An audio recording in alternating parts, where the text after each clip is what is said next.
worked great at the weekend. They found a way. Sheffield United complained about how long the referee played at the time and what the referee said to the players, all of that. But take nothing away from that sort of not giving up mentality from Spurs. They kept going and kept going. They tried to be very varied in the way they attacked. They played with Maddison through the middle. They played wide. They on set pieces. They were really sharp. They were really on it. And yeah, they leave a lot of space behind the fullbacks because they ask so much going forward for the fullbacks. So they are not perfect by far. And next week, as we said, is maybe their biggest test against Arsenal away at the Emirates. But it's so much fun to watch them play to start with. And then when, on top of it, you've got this kind of finale in the stadium, that is an incredible stadium. It's amazing. Has Big Ange got you believe in LA, in Spurs this season? Well, I believe that it's fun to watch them play.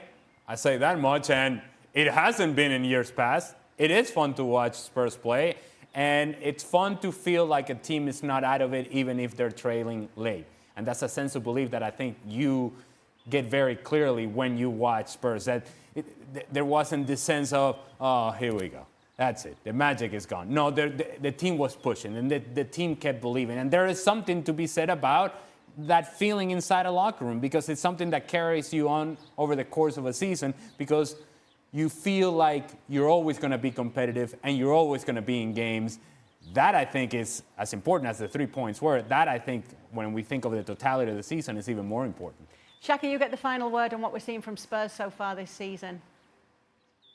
I enjoyed everything about that game against Sheffield United. And first of all, I have to give Sheffield United their dues. I thought they defended incredibly well and really frustrated Spurs. I thought that the fact that the goals for Spurs came so late wasn't about Spurs huffing and puffing and not finding a way through. It was just about Sheffield United players putting their bodies on the line, and they have to give themselves credit for that. But 2 weeks ago, we were talking about Harry Kane and what he had to say about the mentality within the Spurs dressing room.